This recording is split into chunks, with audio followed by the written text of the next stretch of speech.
Welcome back, Unranked Podcast. We got Grant here, Elijah, back again for another episode, another week. What we're going to talk about this week is Stafford got his first career playoff win, so congrats to him on that. I've been saying it, for a while now. When he wins, we win, regardless of what team he's on. That's how it works. That's what we're going with because we had him the longest here in Detroit. So I'm definitely rooting for him. We're also going to talk about Ben Simmons. Some of them trade rumblings are starting to kind of show their face again. Potential trades, whatever it kind of looks like. Pistons, it was a source that kind of confirmed that they made an offer for him, and the Sixers declined. So about that, and then Michigan basketball, we're officially done with football season. We're just gonna talk about what Michigan basketball kind of needs to do, and see what that we'll kind of show what that magic number is as far as what they need.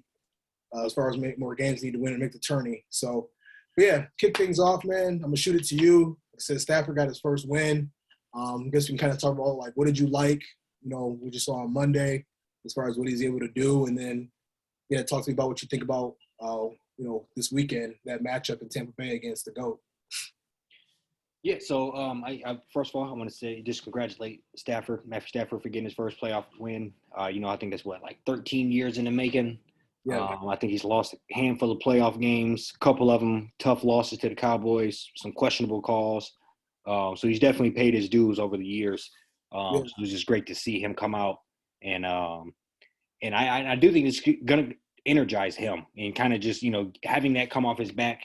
Obviously, you're playing one of the greatest quarterbacks of all time for your second round here, your second playoff game, and the Super Bowl winner from last year. They're obviously hungry still. So I think he has a major task coming up here to play the Tampa Bay Buccaneers. But I'm personally rooting for him. I think he can get it done. I think the defense showed you how fierce they can be. And if that defense is going to play anywhere in that realm, it's going to make everything on the offensive side of the ball that much easier. And then it really is just Stafford. He's not this, but he can just become a game manager and just make sure he makes the timely throws when they need it, and let the defense do the rest. And I would say, and I'm gonna kick it off to you here in a minute as well, but I would say if the defense has plays anything like that, they're probably gonna win because Kyler Murray was running for his life, and that's one of the fastest quarterbacks in the league, probably second to maybe only Lamar Jackson. Maybe he's even quicker.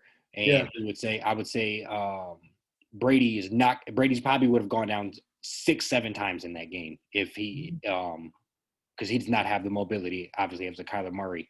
So I think they're going to have to do lots of things interesting to try to keep a tight end in, keep a running back there to do things to give Brady a little more time, which hopefully should, for my personal preference, hopefully would disturb their offense enough for the Rams to go out and get the dub.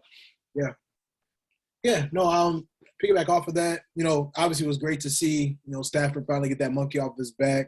We both kind of talk about it. To me, it's just crazy that he even got most of the criticism that he's gotten, when he was in Detroit, 6-7 different coaches, all different coordinators, just front office not really looking out, for him. And in my opinion, from a team standpoint, trying to set him up for success the best way they could. But yeah, no, it was good. Just, like I said, big time Lions fan, hometown fan, just kind of being able to see him, do his thing. And I think this going to be real interesting. So this is how I'm kind of looking at the matchup this weekend. So they played Tampa Bay earlier this year and in LA and beat them pretty handily. It's tough in the NFL to beat a team twice in the same season. So I think just off of that, it's going to be a very interesting game. And then with that being said, the last time they played them, they also didn't have Von Miller. And then also this weekend, the Bucs might not have their starting right tackle that has played 100% of the snaps both of his last two seasons up until when he got hurt in the playoffs last Saturday. When he went down, the Eagles started really just blitzing Brady, sending 4, 5, 6 guys off the edge, things along those lines. So I think it's just going to be really interesting to see if that Rams pass rush. Now, I mean, you got Miller on one side, you got Floyd, the other D on the other side, and Donald in the middle. Sometimes they put Miller and Donald on the same side, which is just insane. And Miller, to me, he looks like he's starting to kind of like, hit his peak. He was hurt a little bit this year and stuff, so he started to kind of come into his own. So, yeah, I mean, it's going to be crazy. I think I definitely am rooting for Stafford, and I do feel like the Bucs have too many injuries to overcome. Not only are you Brady's missing his right tackle, Leonard Fournette cut up in the air if he'll play or not. And the difference between Leonard Fournette playing like a couple of other guys playing is, Leonard Fournette, better player obviously, but I'm sure he's a lot better in pass blocking as well too. Right. To where, against the Eagles, they were getting home. They were making things very, very tough on Tom Brady, even though the game was already pretty much out of hand. I mean, they were up 31-0 or something like that. They got it pretty quickly on them. For sure. Very out of hand, but they definitely made things look – they made the Bucs look very uncomfortable, in that third and fourth quarter when after their right tackle went down. So, yeah, like I said, it's tough to it's tough to beat a team twice. It's tough to beat Brady twice in the same season. It's tough to beat Brady in the playoffs, at home. But, yeah, no, I'm with you. I mean, I'm hoping that Stafford is able to continue this streak or just, continue, what he's been doing this season. I feel like the Rams are kind of like what the Bucs were last year, a lot of new pieces, struggle a little bit, catching heat at the right time. So we'll see. But all in all, it's going to be a really good game. Yeah, no, I'm looking forward to it. I think it's a lot of things happening. A lot of things. I read today that Brady is older than every coach left in the NFC, and I didn't even realize that McVay is 35 years old. Yeah, did you know that McVay, Shanahan, and LaFleur were all on Washington's staff at one point back in 2014? Okay, I did not. That's great. I just saw that today. So that's just another crazy thing. It is. Washington still is yes. Yeah. No, I just find that it really. I mean, just to give him his cadence, his flowers. It really is incredible how great he is playing late in his career. Yeah. And it just is kind of amazing. He's 44 years old. Yep. Just what he can kind of put together, and obviously they're going to have an awesome game plan. I'm sure they're going to. I'm drawing a blank on the Rams safety that hasn't played in 2 years. That's currently Weddle. Yeah, yep. Weddle. I'm sure they're going to be picking on him. I don't think Kyler Murray and them did enough of that, but obviously he was running for his life, so it's kind of hard to single out a certain player when you have zero time. So hopefully the D-line can disturb what the Patriots, Buccaneers have going on. So, I'm not even going to say I'm really rooting for Stafford. I'm hoping if they do lose, it's a fair loss. The last thing I want to see is some questionable things that get swept under the rug. I think that's a very common strand when you watch Tom Brady teams. I even think they were destined to win, but even finishing that second half of the Eagles game, I thought they just robbed them of a touchdown. Yeah. They probably had 120 yards of offense on that last drive, and they end up throwing that pick. And I just felt like they were not going to let them get a touchdown. So I'm hoping if they go out, I'd rather them go out there and just get their asses whooped than have some questionable things happen. But I'm hoping Stafford comes to play. Aaron Donald, obviously Aaron Donald's a beast. It's incredible watching him play. And between him and Von Miller, they should be able to get a handful of sacks. Yeah. We didn't mention Jalen Ramsey yet. So, yeah. And I say this in the most respectful way possible. Stafford just ain't been to this round yet. So that defense really gonna have to show out. They're gonna this past game against the Cardinals, he only threw the ball 17 times, but Kyler was running for his life. Secondary was playing out of their mind. They just made the Cardinals very uncomfortable very, very early on. They just couldn't recover when it came down to it.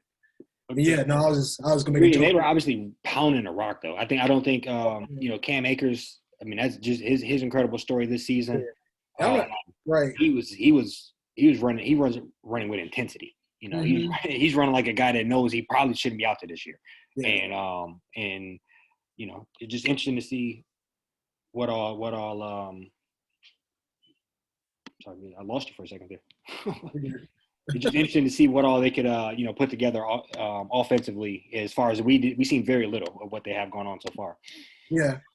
What's going to be interesting too, this is one of them games. It's just like when you get to the playoffs, it's just like run game versus run defense. Like the Bucks got like top 3 run defense, so you're going up against like this rushing attack that the Rams are starting to kind of build some like real momentum with. So I think it's going to be a great game. My fear, kind of like you, the refs have been atrocious. They were bad in the Cardinals and the Rams game.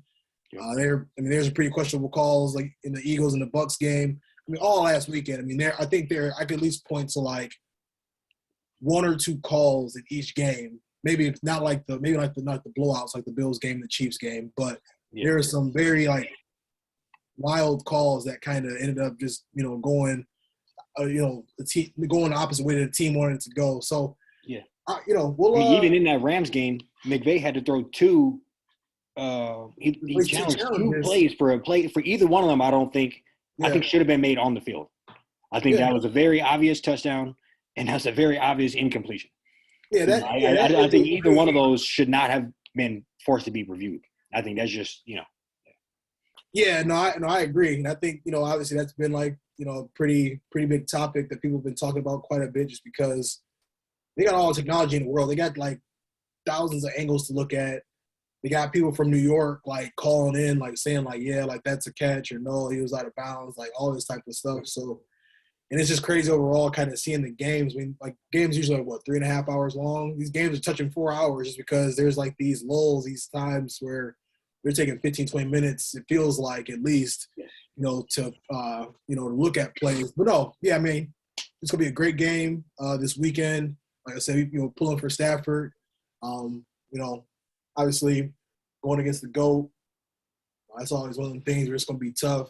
So I already know, I can see it, even if, like, hell breaks loose, like, and, Brady just going to be out there just, throwing for his life. You know what I'm saying? Just trying to do it, do whatever he can and make sure, regardless of who they missing, like, he going to make a way. He going to make a way to, make it to where that game is going to stay close. And, so we'll see what happens and see what Stafford can do. Yeah, we're going to shift gears here and talk about any hoop in a while. Wanted to kind of talk about Ben Simmons, some of like the trade, some of that trade buzz is starting to kind of show its face again. We both shared with each other some pretty interesting trades, the last couple of days, some stuff that we saw, one of them being our hometown squad, the Pistons. And I don't know about you, but that made me a little uneasy. When I started seeing like Sadiq Bey in there, just like, I just kind of want the Pistons to be patient, and obviously we both think Ben Simmons is a great player. I just don't think he's a fit in Detroit. But what are you kind of thinking as far as like, seeing that and, where does that kind of – and even going deeper than that, we'll talk more about Ben Simmons obviously, but like do you think Detroit's getting impatient?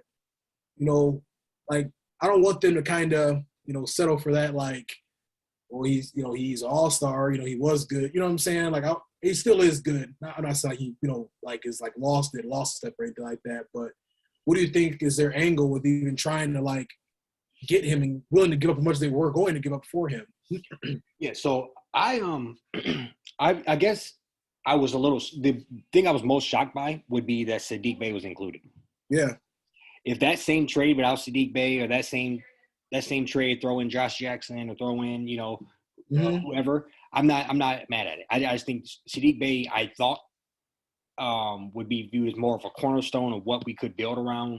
Yeah. So that's kind of where the shocking point came from me. I personally, if we can go get Ben Simmons, I'm not that mad at it. I really am. I really am not that mad at it. I think you can speed up the process a little bit if you do get him. Mm-hmm. Now, I think where we could go wrong at is then going and get a bunch of bad contracts to only be like a 4th seed. But I think if we get him and I I think him and Cade could play well together. And I think that's two big players, two big point forward type guys. I kind of can see where we're trying to go with it. So I personally am not that mad at it. I could see he's one of the best defenders in the league. You would be getting a lockdown guy for you to go play Giannis or go play people down the future like LaMelo Ball or Ja Morant, whoever you might have to get through in the future out the East. Jason Tatum. I think you're going to have to get a lockdown defender, and you would be getting one of the best ones in the league with him. And if Cade is who we think he is, then I think it could work. Yeah, that's my personal opinion on it. Now the most shocking thing for me was seeing Sadiq Bey in there. I think he is a great a great second hand to what Cade is. As far as he can shoot, he can stretch the floor. He's had I'm pretty sure he's had a 40-point game, definitely some 30-point games. So I would say he's proven a proven NBA player for 2 years in a row. Mm-hmm. So that's my biggest question. But I think, and even for me, I think it's some of my only things. I don't know. I don't love the fit. Like, I guess, you kind of look at the team now, obviously like with Killian, I don't really know what we're going to do with him. I mean, I guess you could kind of maybe almost replace. Yeah. I mean, what just sucks about him is he was a 7th overall pick. And he's only averaging 6 points and 3 assists a game. You would think he'd be one of them decent trade pieces, to kind of throw in with Jeremy Grant to make it feel a little sweeter, but it's just kind of up in the air right now. I don't know. It would be, kind of interesting to see how Cade and Ben kind of play, because I feel like they're both kind of Cade is a playmaker. Maybe he's not as ball dominant as Ben Simmons would need to be. So maybe I feel like, maybe Cade could work, a little bit off the ball. I think my biggest concern is Ben was already I only want to go to California pretty much. So it's I don't want to be he's finally all right, whatever. I'll, lift the trade clause. I'll go there. You know what I'm saying? And it's kind of we'll get paid $40 million. Kind of the Blake Griffin situation. I mean, Blake kind of he tried to do his thing a little bit here and there. Towards the end, it got a little weird, but I don't want him just, playing 60 games a year, not playing through, injuries or playing through being hurt, not playing through injuries, playing through being hurt. Like stuff like that where he's kind of just watching the clock. It's just, where can I go sign now? I just kind of want Detroit to be kind of patient too, I get it. I think, we're kind of we like what we see, but we're also just tired of them just getting blown out by 30 or 40.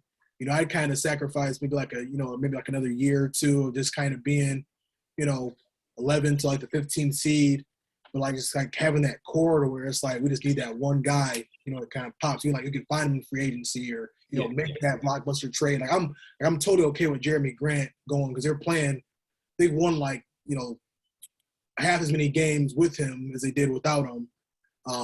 Or they've won, I think they're 5-4 with him or 5-3 with him, and then they're 5 and something without him when he was playing. So I feel he looks like somebody that can, we could probably get a number 1 pick for, something along those lines. He's also said that he's not really interested in just going and be a role player like he was. He kind of does want to be the guy. I wouldn't hate him coming back either, So I just kind of hope they don't just kind of see that shiny new toy and just start to kind of throw the house at people just because they may kind of hate their situation where they're at currently, or a team's just trying to unload cap space. I don't want to be the cap dumpster guy, for team. Yeah, I agree. I agree that if Ben Simmons isn't coming to play, then obviously that's completely off the table. Mm-hmm. You still know what you're gonna get. Yeah. And I would say I guess I was banking on the fact that he is more upset that everybody threw him under the bus. Yeah. And they kind of threw him to the wayside, and for right or wrong for some, we both talked about it on this podcast about how it is detrimental to the team when you're just not shooting shots that make sense, even if you miss them, those type of things. But I would say the difference between him, what we could have and what they could have is Joel Embiid is obviously he'll shoot up some shots, but he can't be your primary ball handler. Right. And I would say Ben Simmons, obviously he can't shoot, but I would say maybe he could be more of the forward, kind of more like we said, the Draymond role. We'll run the offense through him. He can get to the basket. He can pass, cut if he doesn't have the ball, and beat a defender. And we can see Cade likes to shoot threes. So I don't think we're going to have a shy shooter on our team. But no, I definitely agree. I don't want to be the just come here to get rid of the contract. I'm trying to look it up now here, but I just can't pull it up fast enough. But I'll be willing to bet him and Jeremy Grant's contracts probably aren't all that much different. We only had to throw in one other player, and that was Sadiq Bey on a rookie deal. Yeah. So when you consider that, it's just like Ben Simmons has a 5-year, $172 that he signed in 2019. Okay. Jeremy Grant has a 3-year, $60 million. That's 20. I think Ben is closer to like 35 or 30 to 35 a year, I think. But 177 right about 5. Yeah, 35. So he makes about $15 million more a year. It's weird that we only threw in one other player then. But I would just say I think that's kind of what I'm hoping for, that he would come here and be more of that type of role, and we would have surround him. We have still a lot of cap space and Cade to build around, and we would have another cornerstone. Now, am I upset that if I've also looked it up over the last couple of days, and we have our own pick this year, which is going to be more than likely a top 5 pick. Next year, we get Houston's pick and Oklahoma City's pick and our own pick. So that's 3 first-round picks. I'd be willing to bet Houston and Oklahoma City aren't going to be all that good again. Yeah. So we're probably sitting there with 3 lottery picks again next year. Okay, so you go back to Seattle. Yeah. But yeah, no, you're right. They yeah. So I'm saying with that in mind, I would say if you look at the bigger picture, if I could see us still being able to get young talent in here, and view the full picture of, and I just think also potentially we're looking at other people like, all right, could he, watch how fast LaMelo Ball turned that around. They're good. They're fun to watch. They have a couple of good young players and they're rolling. And, we could be in that same predicament very shortly. That's with or without Ben Simmons. But I do think potentially he could help. Yeah, that's how I feel. I mean, it's like, this GM, I mean, he hit – I didn't want to say he missed on Killian yet because he didn't even played 100 games yet. You know what I'm saying? No, it's over, bro. Okay. No, I'm just saying – I'll let you finish real quick, but I think I watched a little bit. You said you can't get to the Pistons games because where I'm watching, he's out there cardio, getting running around. Yeah, okay. I'm talking just he has them videos of Russell Westbrook breaking off the side of the backboard. I see Killian do that 4 times a game. Yikes. No bullshit. And then I seen something where Derek Walton came in and have average better stats than him. Yeah, it's like a mental thing for him. Yeah. You know what I'm saying? Like, because I mean, he's 6'5", like 215. You know what I'm saying? He's definitely like on paper. You think, everything you want in a point guard. He can pass for sure. Like, he can definitely pass the ball. He's like a very talented passer. I'll give him that. It's just like even sometimes I still can't even question like that. I mean, not questioning this is where if we should have got Cade or not, but I question that like Cade Killian fit. Like because Cade can like do everything Killian can do and more. But then it's weird because Killian can't even I feel like he's not even like an aggressive passer. I ain't seen him play a whole lot, but whenever I see him play, he's just kind of like, hanging out. Like he's just kind of like, along for the ride, it feels like. He's averaging 6, 3, and 3. Yeah, he can't be doing that as a top 7. Like I said, he's in 25 minutes, 34% from the field. How old is he? 20. See, that's yeah. We'll see. I forgot what was I about to. I think I was going to kind of say. I mean, I feel like knowing that they have a lot of the picks, just kind of like stocked up like that. I still think I'm more on the side of. I know you don't disagree, but I'm more on the side of just like write it out. You know what I'm saying? I mean, I get the enjoyment of just seeing that Cade is like. I think he was like. Had like over 500 points, over 100 something assists, 100 something rebounds. the first player to do that since Bron did it when he was like a rookie. You know what I'm saying? Like that stuff to me is a lot more encouraging. Yeah. Because I think even if you look at this, and I feel like too, like when you look at the team, I mean, like you kind of brought up like Charlotte, like they've had some solid draft picks, made some solid moves here and there. So I'm kind of just hoping that they can, get lucky in free agency and kind of pick up one of them like Kelly Oubre type guys. You know what I'm saying? Like Andrew Wiggins type guy. Like, one of them guys that can just kind of come in and like a Harrison Barnes, kind of come in and give you just like I think right now what they're missing is like that wing, that guy that can like, score and defend. I think that's kind of like one of the pieces I hope they can kind of just like, bulk up like their depth at like center and power forward. I also feel like they're a little weak there too. But, all in due time, like I said, I think Ben Simmons, if we was able to get him without giving him Sadiq Bey and like he was coming here like ready to rock, like I'd be like, all right, let's do it. I kind of am concerned where he's at like mentally because he's already been like, yeah, I'm trying to go to like the Clippers or the Lakers, and that's pretty much it. If it was a Jeremy Grant, one of them picks for next year that ain't ours, and Josh Jackson or Corey Joseph or somebody like that, I wouldn't even second guess. I would like to keep Hayes or Sadiq Bey because I think he's going to be one of the best 3-point shooters in the league, and I think him and Killian, I keep confusing them all now. Him and Cunningham together, I think that's a great duo, and obviously we suck again this year, so we have another top pick coming up, so we should be able to shore up something else. I've been looking; it looks like mostly big guys. The Duke guy is there as well. Hello, Ben Carroll. Yeah. So I probably wouldn't touch the Chet Holcomb kid, but there's that dude from I literally looked earlier, but there's the guy from Auburn that seems to be real good. I watched his highlight tape earlier. Mm-hmm. So somebody like that, I think we are beginning to make additional steps forward.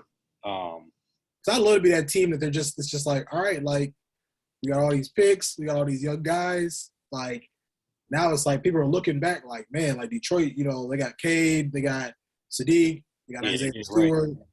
Right. Like, and kind of like, I guess like my vision is like, okay, we'll go 10-72 this year. I don't really care because we already knew it was coming. You know what I'm saying? If we can like next year, or this summer, snag like a veteran, you know what I'm saying? A couple guys just like, because I think right now, like our team is just so young. So we can just try to get a couple more than veteran guys in there that, maybe, just kind of need like, like that second, like, be like that spot to like rejuvenate their career or just like, more of that veteran leadership. Maybe we win like 35, 37 games next year. And then it's like we sitting pretty. We got Cade, maybe like Paulo or, some of the other guys that's going to be in this draft next year. And we're really in this free agency, hopefully with a lot of cap space, people are like, okay, like Detroit is on the cusp. Right. So I agree. I think we ain't far off. It's right. I think we're sitting real good. I like pretty much everywhere we're headed. Even being in the mix of potentially getting, I know you don't seem to be that high on it, but even in the mix of that proves that we're trying to win. We're trying to do things. Yeah. We're sold on Cade. And so, and I'm just excited. I think it's a great time to be a fan of ours. I think we have like $70 million in cap space. Yeah. I think we should just go out and sign every shooter and put them around Cade. And I think, bare minimum, we try to outshoot us, and just just make it exciting. And that's the type of things I see us doing. Yeah, no, I'm with you on that. I feel like if we can just like how I look at it is like I'm just going to appreciate them, random wins where they come back from 20 down against the Jazz and beat them. You know what I'm saying? Beat Milwaukee for the first time on the road in like, 20 games or something like that. Like those small victories. Like if we can just get one of those, Cade will be in the rookie sophomore game doing his thing, just like starting to at least see like us kind of slowly making our way back onto the map. And then it's like, boom, a couple years from now, we're like relevant again. Yeah, no, I agree. And I just looked it up just so we can put a name to what I say. His name is Jabari Smith. Yeah. 6'10", 220. Yeah, I think Look at that, because look at that starting lineup. You got Cade, you got Killian right now, Sadiq, and then you got Stewart. Jeremy Grant and then Stewart. Mm-hmm. I mean, you can, we could always move Cade to the point, move Sadiq to the 2, and then that 3, that could be Paolo. That could be. This is so me. He's shooting 45% from the field and 44% from 3.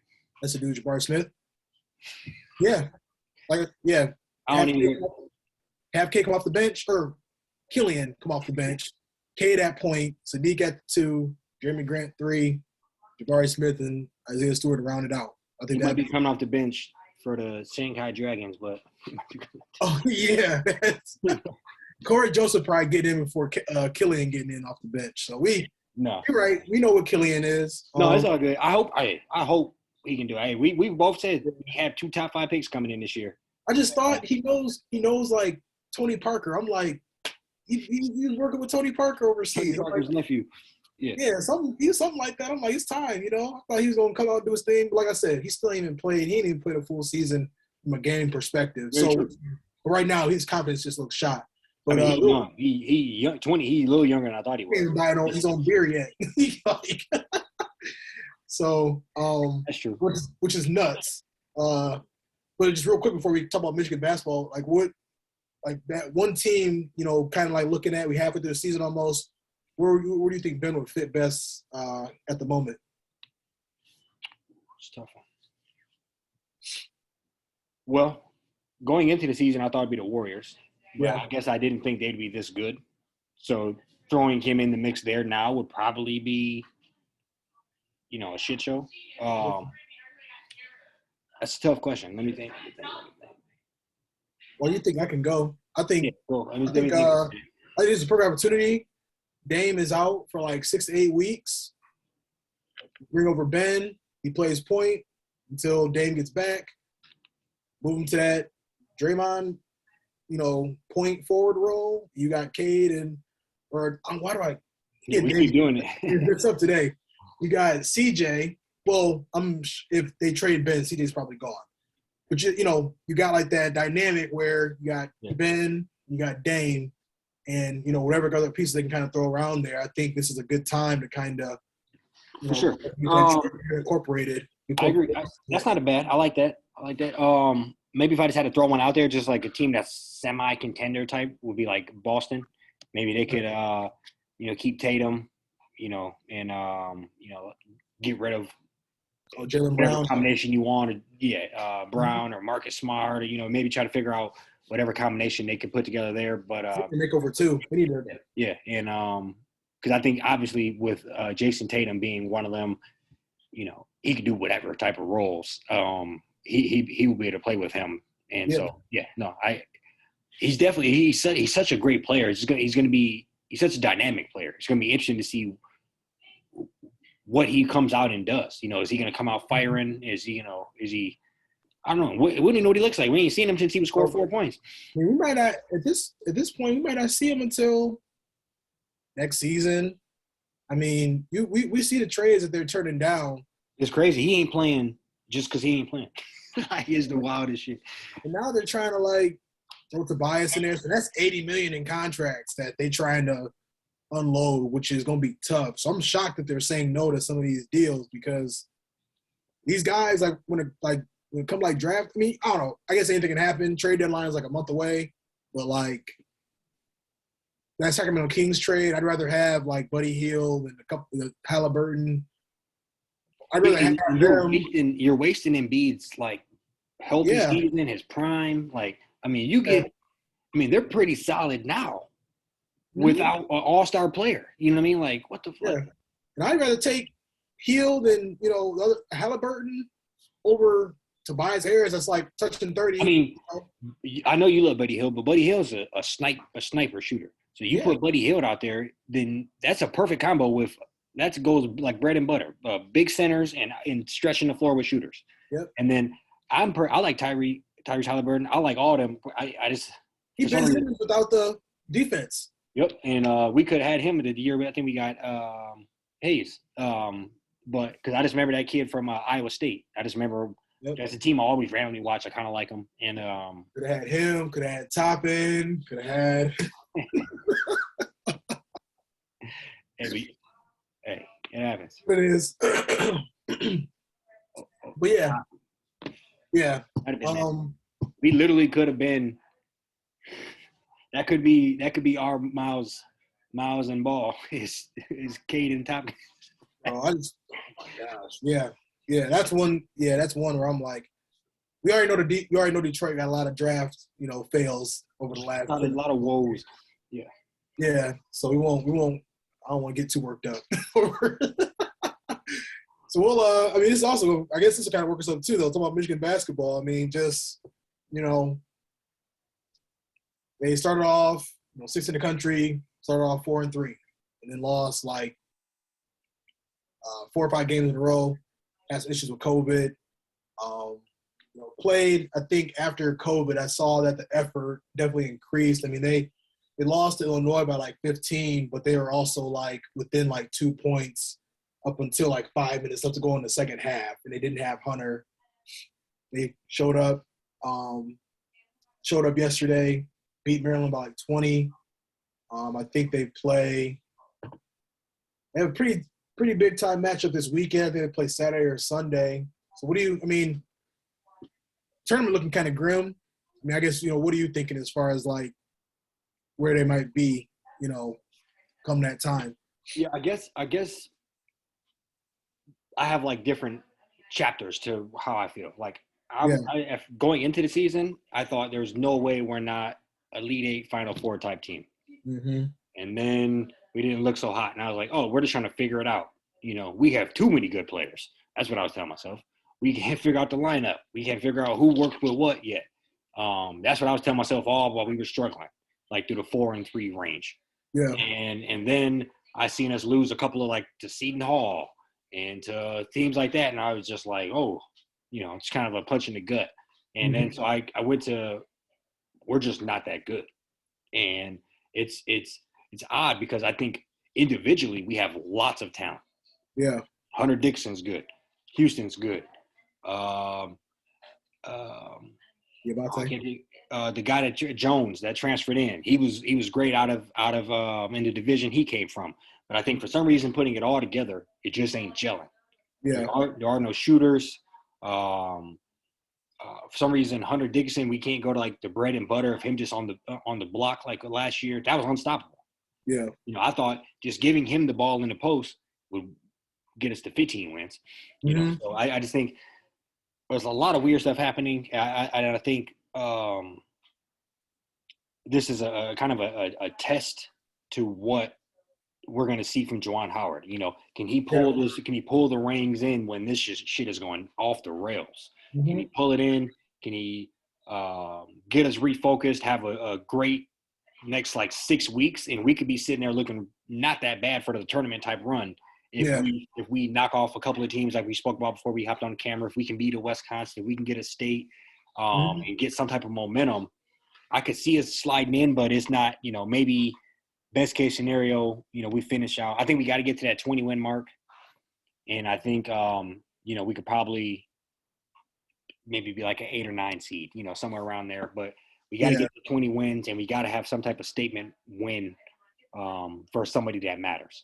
And hopefully Juwan Howard can rein it in and let them all. It's not all glitz and glamour, and it's not going to be easy. And hopefully, just try to muster up. Just put up a fight. Like, yeah. So I'm looking at the schedule now.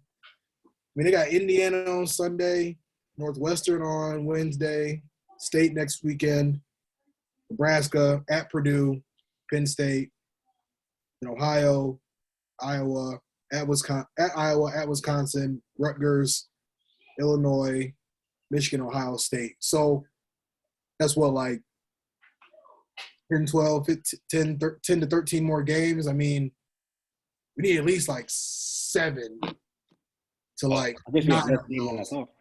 Yeah. Yeah. So yeah. 3, 6, 9, 12, 13 more games. Yeah. And a couple of those might be getting rescheduled because I think they were supposed to play Purdue a couple of days or like last week.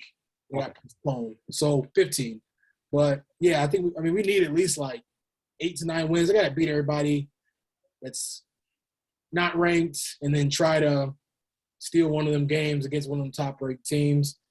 I don't know. I just feel like, and I kind of say this jokingly, but not really. The only positive of all this is a lot of these guys like that we thought were going to be only there for a year. They won't have to come back now. So it's like that might be something a little bit to look forward to. But yeah, I mean, I think like I said it before, it's going to be on Howard. He just has to figure out like, you know, who can play and, you know, who to play who with. Obviously, COVID didn't help. You know, he lost a couple games just off of like not having bodies. So it's just a matter of like understanding them rotations, and you know, you hope that Caleb Houston will start to kind of gain more confidence. He played pretty well yesterday. You know, Devontae Jones, I mean, he's been playing a lot better. He still sometimes just looks like it looks like hard for him. I don't know. Like I'm not trying to like you know talk down him or anything, but it looks like you know Big Ten basketball is like a challenge to him. Like you know, so he's still I feel like he's kind of like trying to find his way. Hunter, I mean, I see him. He's getting doubled a lot, you know, but he's also I feel like he's taking a couple steps back this year. Just you know here or there. It's nothing like crazy to like you know hit the panic button on, but and you just gotta hope at this point. You know, it's mid-January. You know, in college basketball is one of them things. You always see them teams that kind of be around 500 and they just get hot. Mm-hmm. I think the magic number for Michigan, like so you got 15 games left. They're 8-7 right now. And the magic number would probably be like 16 or 17 wins. Yeah. And I think if they can do that, go into the tournament, Big Ten tournament, make it to like the semis, play tough. I think just based off of the conference they play in and who they are and, you know, their previous success in the tournament, you know, like you said, 8 or 9 seed, I think that's something that they'll, you know, definitely be able to be in the mix for, but just got to find a way at this point. Agreed. And you know, obviously, Juwan Howard is a very young coach when it comes to you know, I'm just, while you were talking, I'm thinking about, I think Dickerson is probably his guy. Yeah. But from last year, you know, Wagner wasn't his guy. Isaiah Livers wasn't his guy. So those were the top. Yeah. So all those guys were been there before he got there, was around the system. And I said, so he kind of has to figure out the great mix. Yeah, it's great to go get these 5-star players, but it's also great to get these 3- and 4-star guys that are going to be here and know the, you know, similar to like a Eli Brooks. Eli Brooks has been on that team forever, you know, but obviously he's a Beeline kid as well, but he's there thick and thin. He's going to hit them timely shots. He knows the playbook. He's not selfish. He can shoot. You're just going to have to go get certain players that, they might not be the highest recruited, but they can just play the system well. And you need to figure out what type of role players you need that are always going to have to be around. Yeah. And I would say that's – and maybe we don't know. Maybe a couple of them got stole from them at the last minute or didn't come or whatever the situation is. But I would say he's proven that we're missing pieces that are impossible to win without. Yeah. And that's just shooting, spreading the floor. We would need a double Dickinson if we had, if we still had a equivalent of an Eli Brooks or Isaiah Livers out there, or an equivalent of a Mo Wagner shooter out there, or somebody like that. Or Franz Wagner, I should say. It's just kind of And I also say there's a couple of things that still need to happen. Right, and I also say too. I think, and like I'm just kind of coming to the realization, like these seasons just happen. Mm-hmm. State was horrible last year. Kentucky was horrible last year. A lot of times, even Duke was pretty bad. I mean, obviously, COVID kind of played a factor in some of that stuff here and there. But it's just hard to maintain that type of energy. We've been joking about how Michigan kind of turned into a basketball school in the last 10, 12 years. Right. It was 3 Final Fours, or 2 runner-ups, 3 or 4 Final Fours, 4 or 5 Elite Eights, Sweet 16 multiple times.